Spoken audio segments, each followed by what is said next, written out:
Mon mari et notre mère porteuse ont eu une liaison secrète et ont planifié de prendre mon bébé et mon argent, mais leurs plans se sont effondrés quand j'ai découvert que le bébé n'était pas biologiquement le mien.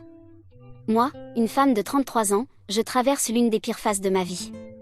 La semaine dernière a été un cauchemar absolu et je sens que je perds pied et ma raison, et je ne sais pas quoi faire.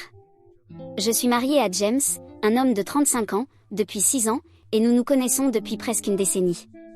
Il représentait tout pour moi et je l'aimais de tout mon cœur, seulement pour qu'il me trahisse. Je ne sais plus quoi penser des choses et j'ai besoin de conseils sur la manière de gérer cela. J'ai rencontré James sur une application de rencontre il y a presque 9 ans, quand j'étais à l'université, et c'est une de mes amies qui a réellement fait glisser vers la droite pour lui. À cette époque, je venais de sortir d'une longue relation qui s'était mal terminée et je ne cherchais pas vraiment une autre relation. Alors, quand James m'a envoyé un message pour la première fois, je ne pensais pas que cela deviendrait quelque chose de sérieux, et j'ai répondu parce qu'il était mignon et semblait gentil. Avant que je m'en rende compte, il m'a invité à un rendez-vous et j'ai fini par apprécier beaucoup sa compagnie. Il était drôle et très charmant.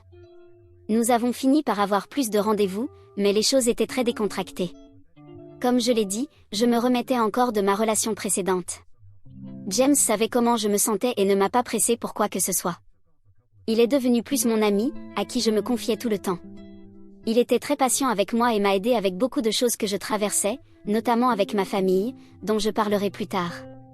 Nous avons commencé à nous voir presque tous les jours, et bien que je me sois promis de rester célibataire pendant un certain temps et de ne pas sauter dans une autre relation, je me suis retrouvée à tomber profondément amoureuse de lui.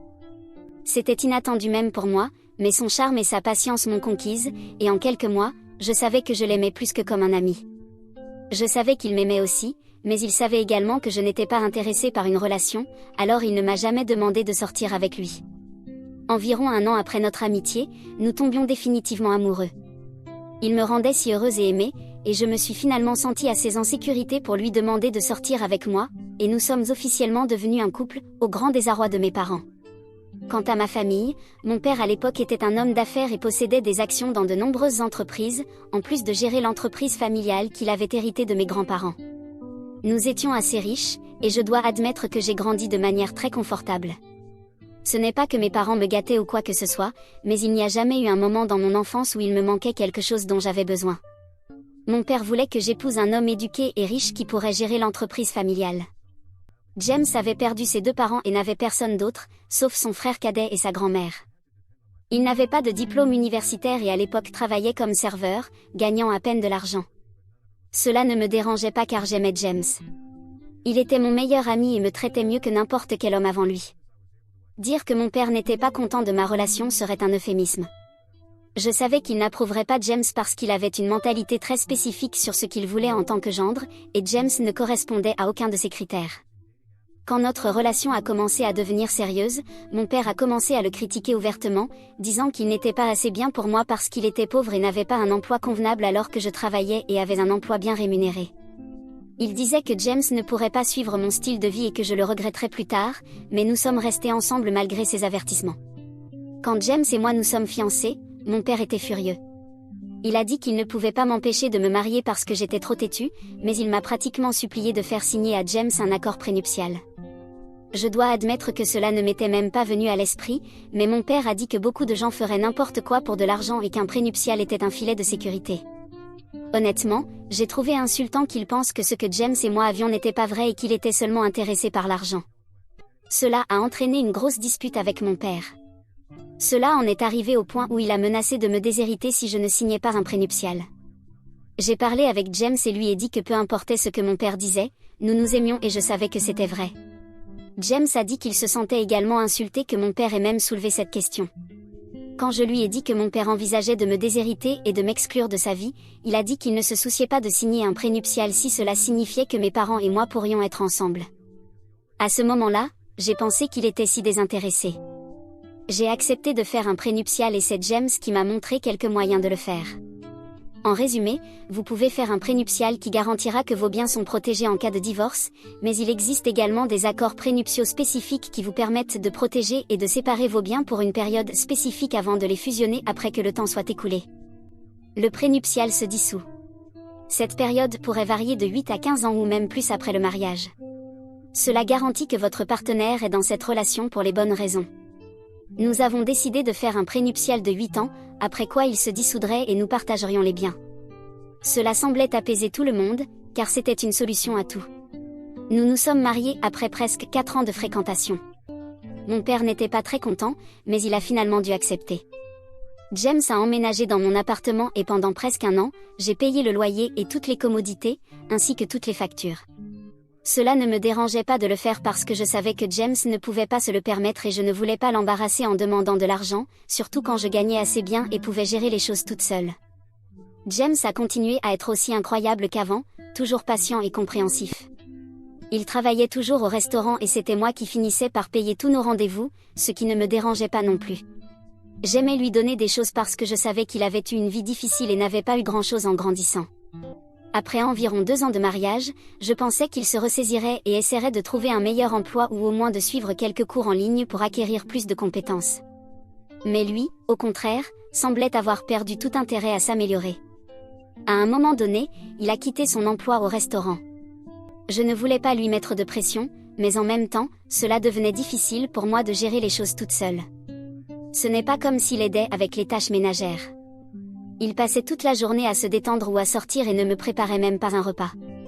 J'ai simplement supposé qu'il se sentait démotivé et après en avoir discuté avec lui, nous avons décidé de l'inscrire à un diplôme en finance en ligne pour qu'il obtienne de l'expérience. J'ai également senti qu'il était temps de commencer à essayer d'avoir un bébé.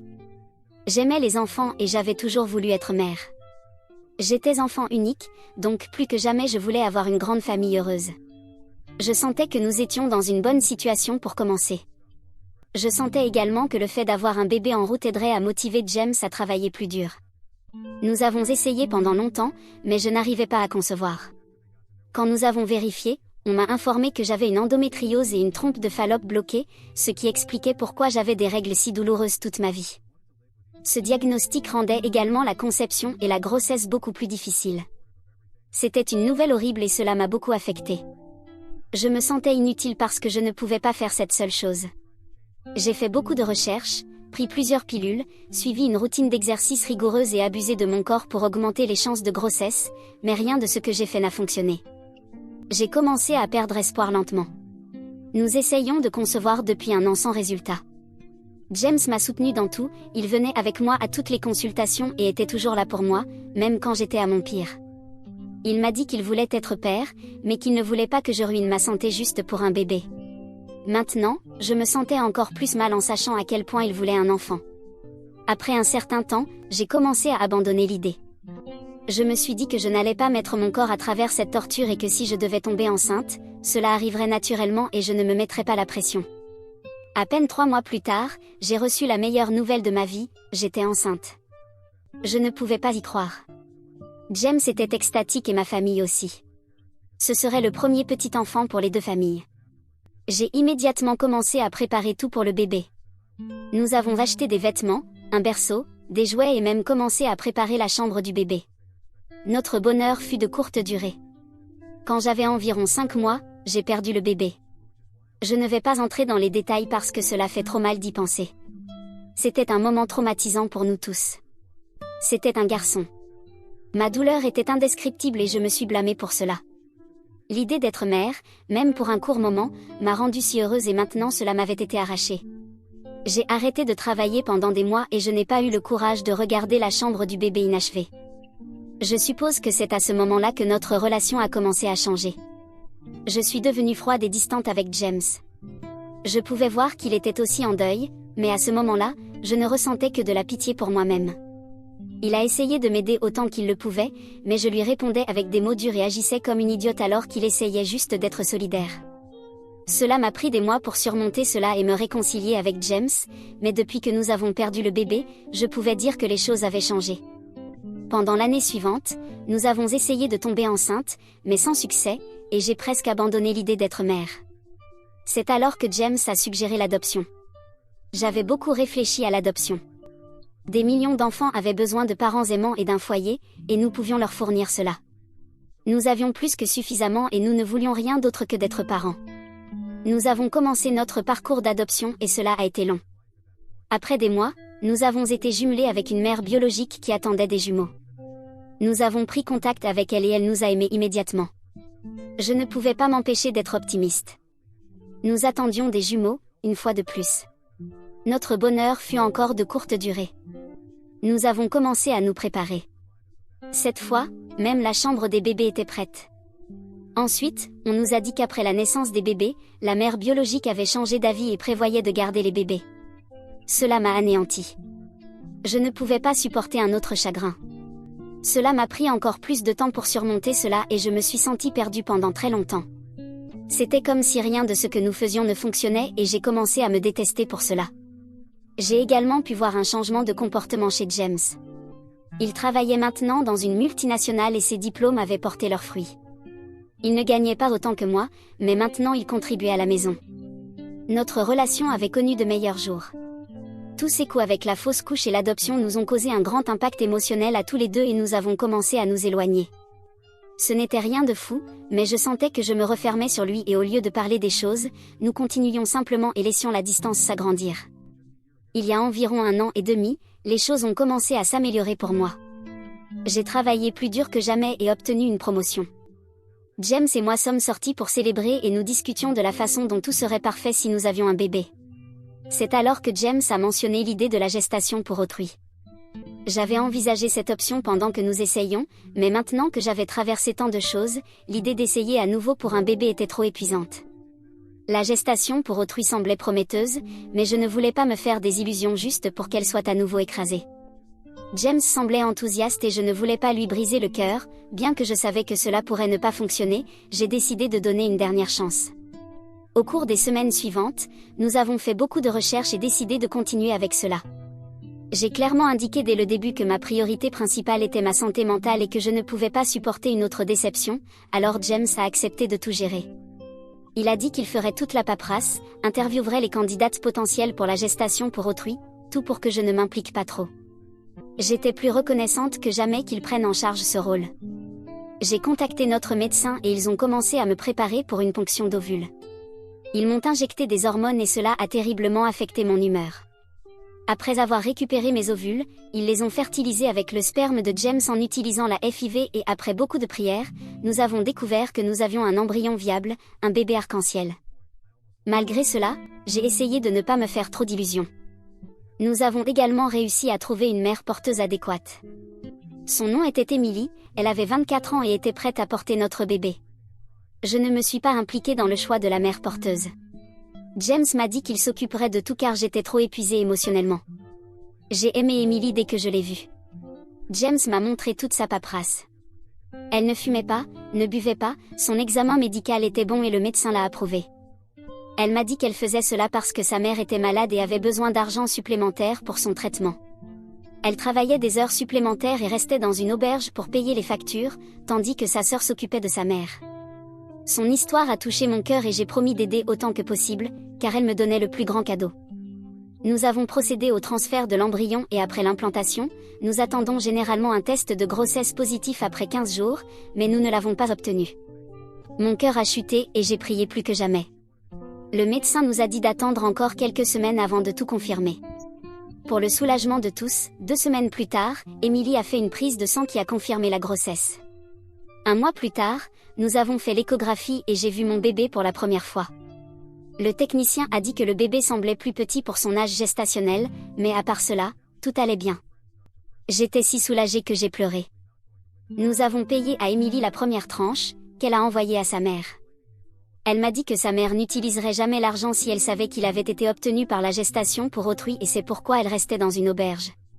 Je me sentais terrible pour elle. J'ai parlé à James et lui ai demandé s'il serait possible qu'Emily reste avec nous pendant la grossesse, et il était complètement contre. Il a dit qu'il valait mieux ne pas trop s'impliquer et s'attacher, mais après beaucoup de persuasion, il a finalement accepté.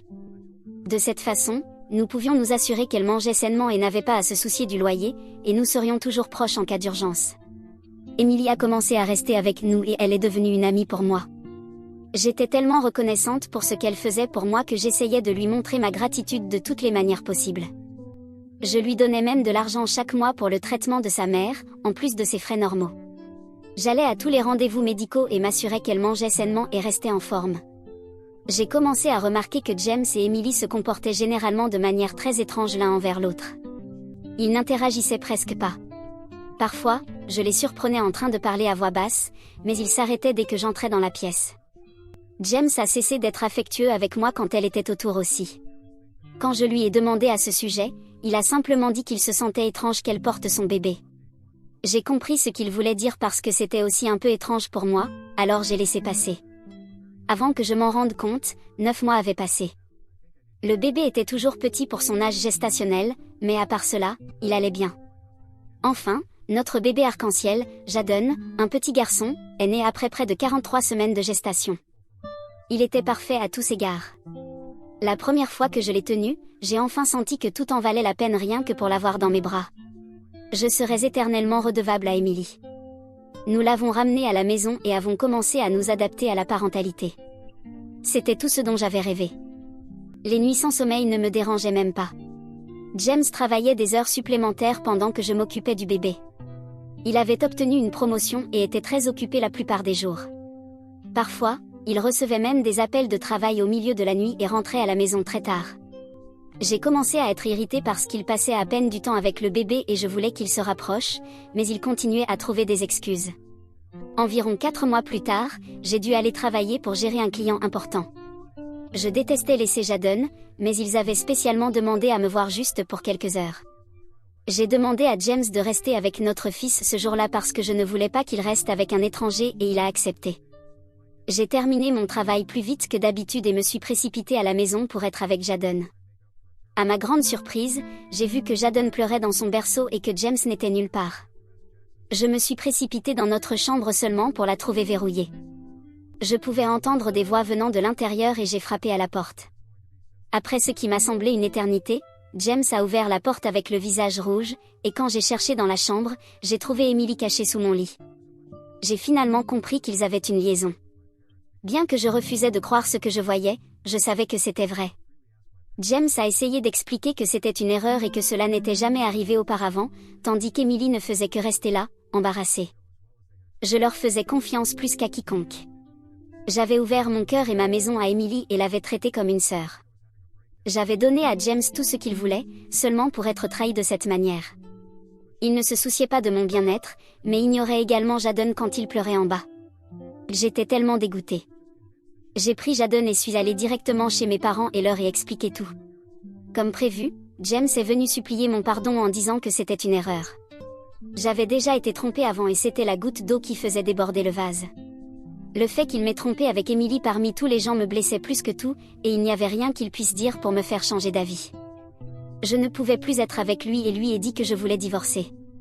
Il a pleuré et protesté, et s'est agenouillé à mes pieds en suppliant, mais mon père a appelé la sécurité et l'a expulsé. Quelques semaines plus tard, j'ai contacté mes avocats et lui ai signifié les papiers du divorce. Comme nous étions mariés depuis seulement 7 ans, le prénuptial était toujours valable et je ne lui devais rien. À ce moment-là, j'étais heureuse que mon père m'ait fait signer le prénuptial, sinon la moitié de mes biens auraient été perdus pour ce traître. Quand il s'est agi de la garde de Jadon, j'ai décidé que la garde partagée 50-50e serait la meilleure car je voulais qu'il grandisse avec un père. La personnalité de James a complètement changé après avoir découvert que j'étais sérieuse à propos du divorce. Toutes les supplications et les pleurs se sont arrêtés dès qu'il a vu les papiers. Un soir, il m'a appelé et m'a dit qu'il voulait me rencontrer et discuter des détails du divorce.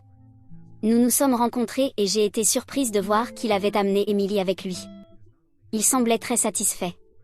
Il m'a remis un document contenant ses conditions pour le divorce, et ma mâchoire est tombée en voyant qu'il voulait la garde totale de Jadon parce qu'il affirmait que je n'étais pas mentalement apte à m'occuper de lui et que je souffrais de fréquentes crises de dépression et de troubles borderline. Il demandait 15 000 $ de pension alimentaire mensuelle et que le bébé ait droit à tout l'argent que je recevrais de mon père par son testament. J'ai immédiatement rejeté cela. Il n'y avait aucun moyen que James obtienne la garde totale de Jadon. Il a dit que tout cela faisait partie de son plan maître. Lui et Emily étaient ensemble depuis 2 ans. Il l'avait choisi pour avoir le bébé afin que, lorsqu'il me quitterait enfin après 8 ans de mariage, lorsque notre prénuptial expirerait, il puisse être avec elle et notre enfant et emporter la moitié de mon argent. Malheureusement, je l'avais pris en train de me tromper et le prénuptial était toujours valide. Parce qu'il affirmait que je n'étais pas mentalement apte, il voulait la garde totale de Jadon, et comme j'étais plus riche que lui, je lui devais cette somme insensée en pension alimentaire. Je ne pouvais pas croire qu'il puisse être si sournois. Le fait qu'il planifiait tout cela depuis des années et que je n'avais aucune idée. Cela faisait mal de savoir qu'Emily était impliquée dans cela, surtout après tout ce que j'avais fait pour elle. Vous vous souvenez de sa mère malade? Tout était des mensonges. Elle prenait simplement mon argent durement gagné et le dépensait pour elle-même et James. Ils ont profité de ma naïveté juste pour de l'argent, mais je n'allais pas les laisser prendre mon fils. J'ai demandé à James si je ne signifiais rien pour lui. Mon cœur s'est brisé quand il a dit qu'au début il m'aimait, mais après que nous ayons perdu le bébé, il avait perdu tout intérêt et prévoyait de rester avec moi jusqu'à ce que le prénuptial expire. Cela m'a frappé comme une tonne de briques. J'ai tout raconté à mes avocats et ils ont convenu que la pension alimentaire qu'ils demandaient était insensée. Ils ont dit qu'ils feraient tout pour garantir que j'ai la garde de mon enfant. Mes avocats m'ont également conseillé de faire un test de maternité. J'ai trouvé cela absurde car il n'y avait aucun moyen que Jadon ne soit pas le mien, mais ils voulaient juste s'assurer. J'ai fait le test, bien que cela me semble ridicule. Les résultats m'ont fait m'effondrer. Ils disaient que je n'étais pas la mère biologique de Jadon. Je ne voyais pas comment cela était possible car mes ovules avaient été utilisés et l'implantation avait été faite. Je suis engourdie. Je ne sais pas ce qui s'est passé. Je me sens tellement défaite. J'ai contacté James et il affirme qu'il y a eu une erreur. J'ai envoyé un autre échantillon juste pour être sûr. Mes avocats disent que c'est bien car maintenant ils peuvent réduire drastiquement la pension alimentaire jusqu'à ce qu'ils obtiennent des réponses. Honnêtement, je ne veux rien. Je veux juste mon fils. Cela doit être une grosse erreur.